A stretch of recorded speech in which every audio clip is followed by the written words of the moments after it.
Hello दोस्तों, आज के वीडियो में हम बात करेंगे कि किसी भी एरे में स्टोर किए गए एलिमेंट्स या नंबर में कौन सा नंबर सबसे छोटा है उसको कैसे हम निकालेंगे सी लैंग्वेज में।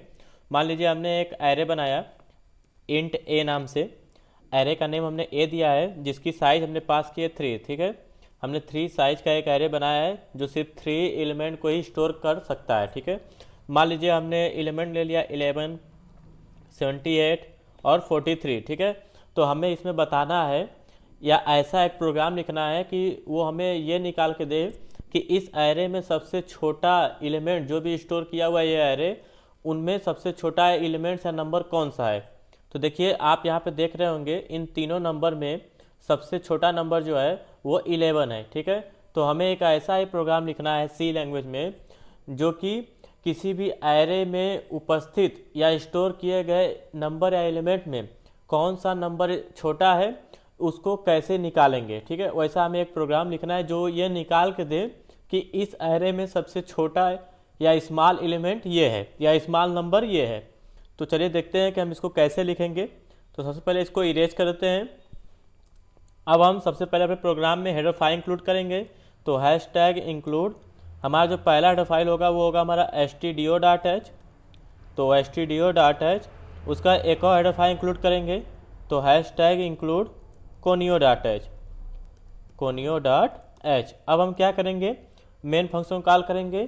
तो इंट मेन, उसके बाद पैरेंथेसिस लगाएंगे और फिर कर्ली ब्रेसेस में अपने सारे इंस्ट्रक्शन को लिखेंगे। तो हमें सबसे पहले एक एरे की आवश्यकता पड़ेगी। तो हम एक एरे डिफाइन कर देते हैं। मान लीजिए हमारे एरे का नेम होगा ARR। ठीक है, हमने एक एरे लिया है जिसका नेम हमने ARR दिया है। ठीक है, अब हम यहीं पे इसकी साइज भी पास कर देते हैं। मान लीजिए ये 4 एलिमेंट को स्टोर करने के लिए हमने साइज पास किया है। तो देखिए साइज के लिए हमें यहाँ पे मझला कोष्ठक नहीं लगाना होता है, यहाँ पे बड़ा कोष्ठक लगता है। तो यहाँ पे हम इसको बड़े कोष्ठक में लिखेंगे। ठीक है, हमेशा जब भी आप साइज पास करेंगे वो आप बिग जो बड़ा जो कोष्ठक होता है उसमें पास करेंगे। उसके बाद देखिए हमने यहाँ पे इस एरे को 4 एलिमेंट को स्टोर करने का साइज पास किया है। तो हम यहीं पे वो एलिमेंट या नंबर भी पास कर देते हैं कि ये कौन कौन सा नंबर स्टोर किया हुआ है। तो हम मान लीजिए नंबर दे दिए 23, 76, 98 और 3। ठीक है, हमने 4 नंबर दिए हुए हैं क्योंकि ये एरे जो है वो 4 ही नंबर को स्टोर कर सकता है। इसकी साइज हमने 4 ही पास की थी। तो वो नंबर है 23, 76, 98 और 3।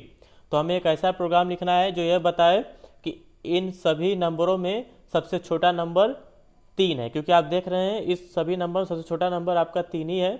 तो चलिए देखते हैं कि हम कैसे इसका प्रोग्राम निकालेंगे या लिखेंगे कि एरे का स्मॉल एलिमेंट कैसे निकलता है सी लैंग्वेज में। अब हम क्या करेंगे, सबसे पहले एक वेरिएबल बनाएंगे। स्मॉल नाम से बना देते हैं, आप जो चाहे वो नाम लिख सकते हैं, हम स्मॉल नाम से बना रहे हैं।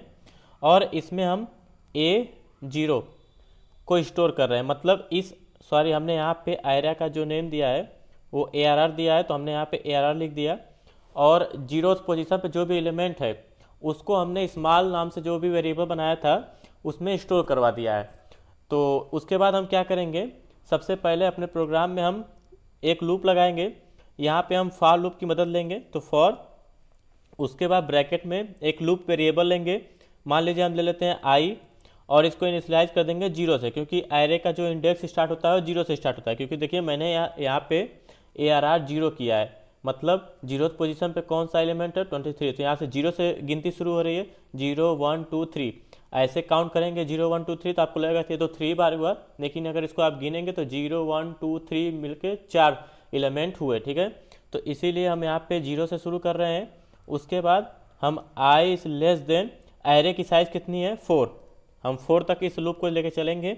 उसके बाद आई प्लस प्लस करेंगे। ठीक है, अब इस फॉर लूप में हम क्या कंडीशन देंगे कि इफ ARR जो भी एरे का नेम है वो हम दे देंगे। If ARR I is less than small. ठीक है, if ARR I is less than small then small is equal to ARR I. देखिए हमने यहाँ पे क्या किया है, हमने सबसे पहले जो एरे में 0th पोजीशन पे एलिमेंट था 23 उसको स्मॉल में हमने स्टोर कर दिया, ठीक है। उसके बाद हमने एक लूप लगाया फॉर लूप, जिसको हमने 0 से इनिशियलाइज किया है। आई जो हमने वेरिएबल लूप वेरिएबल लिया है उसको 0 से इनिशियलाइज किया है, और ये कब तक चलेगा, जब तक कि आई की वैल्यू 3 होगी।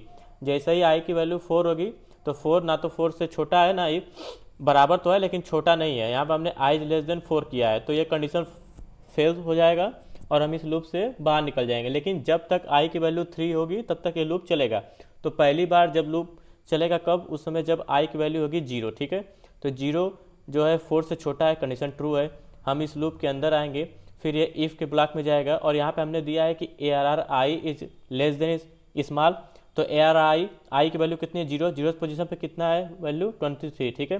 तो यहाँ पे आ जाएगा 23 is less than small. Small में भी हमने क्या भी स्टोर किया, ARR 0, 0 पोजीशन पे क्या हमारा है 23, तो यहाँ पे भी 23 हो जाएगा। तो 23 क्या 23 से छोटा है, जी नहीं, बराबर तो है लेकिन छोटा नहीं है, कंडीशन फेल हो जाएगा। हम इफ़ के ब्लॉक में नहीं जाएंगे, ठीक है। फिर क्या होगा, फिर ये फॉर लूप के ऊपर ब्लॉक में जाएगा।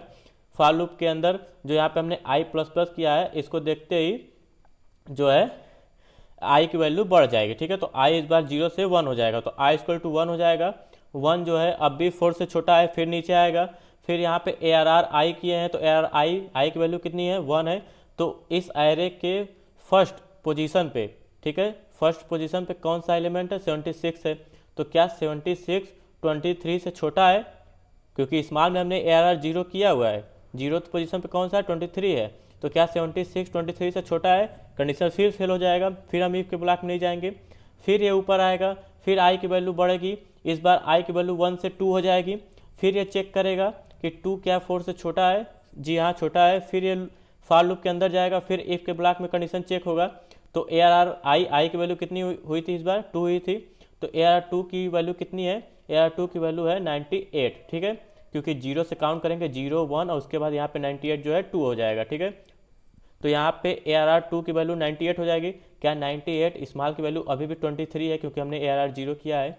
तो क्या 98 जो है 23 से बड़ा है, सॉरी छोटा है, जी नहीं छोटा नहीं है। तो कंडीशन फिर फेल हो जाएगा। फिर फॉर लूप के ब्लॉक में जाएंगे, फिर यहाँ पे कंडीशन चेक होगा। इस बार आई की वैल्यू 3 हो जाएगी, क्योंकि आई यहाँ पे प्लस प्लस देखते हैं इंक्रीमेंट होगा, तो आई की वैल्यू फिर 3 हो जाएगी। क्या 3 जो है 4 से छोटा है, कंडीशन ट्रू हो जाएगा। फिर वो फॉर लूप के अंदर जाएगा और इफ़ के ब्लॉक को चेक करेगा। तो इफ़ के ब्लॉक में जो कंडीशन है उसको सबसे पहले चेक होगा। तो ARR 3 की वैल्यू इस बार कितनी है, ARR 3 की वैल्यू है आपकी 3, क्योंकि यहाँ पे 0 से काउंट करेंगे तो 0 पे 23 है, 1 पे 76 है, 2 पे 98 है और 3 पे 3 है। तो 3 यहाँ पे आ जाएगा ARR आई के जहाँ पे।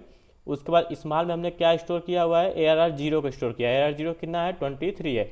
तो क्या 3 जो है 23 से छोटा है, जी हाँ 3 जो है 23 से छोटा है। तो यहाँ पे कंडीशन ट्रू हो गया। कंडीशन जैसे ही ट्रू होगा इफ के अंदर आएंगे, और यहाँ पे अब स्मॉल इक्वल टू ARR आई में इस बार कितनी वैल्यू 3 है, और 3 में क्या एलिमेंट है 3 है, ठीक है। तो यहाँ पे स्मॉल में अब 3 वैल्यू स्टोर हो जाएगी। तो अब स्मॉल में हमारा 3 आ गया है। अब हम क्या करेंगे, इस फॉर लूप से बाहर निकलेंगे और इसको प्रिंट कर लेंगे। तो प्रिंट ऑफ पैरेंथेसिस में डबल कोट में लिखेंगे small elements in this array as, और यहाँ पे %d लगाएंगे, और %d के जहाँ पे क्या आएगा, हमारा आएगा ARR आई नहीं आएगा, यहाँ पे आएगा स्मॉल, क्योंकि हम स्मॉल में वैल्यू को स्टोर किए हुए हैं ARR आई की। यहाँ पे स्मॉल कर देंगे। उसके बाद हम क्या करेंगे, रिटर्न 0 लिख देंगे। रिटर्न 0 किस लिए करेंगे, क्योंकि प्रोग्राम के एंडिंग को दर्शाएगा, और यह प्रोग्राम जो है सक्सेसफुली रन हो गया ये भी दिखाएगा। तो अब हम क्या करते हैं, एक बार इसको रन करते हैं और देखते हैं कि क्या ये 3 को प्रिंट कर रहा है, हमारा प्रोग्राम जो है सही है या गलत। तो हमने इसको रन किया, तो यहाँ पे देखिए इसने प्रिंट किया कि small element in this array is 3, जो कि सही है। इस एरे में स्टोर किए हुए एलिमेंट में सबसे छोटा एलिमेंट जो है 3 है, और इसने प्रिंट भी कर दिया। तो आई होप आपको समझ में आ गया होगा कि कैसे हम किसी भी एरे में उपस्थित सभी एलिमेंट में कौन सा एलिमेंट छोटा है उसको फाइंड कर सकते हैं। तो ऐसे ही वीडियो को से सीखने के लिए सी लैंग्वेज हमारे चैनल को सब्सक्राइब करें, लाइक करें, शेयर करें। तब तक के लिए बाय, मिलते हैं अगले वीडियो।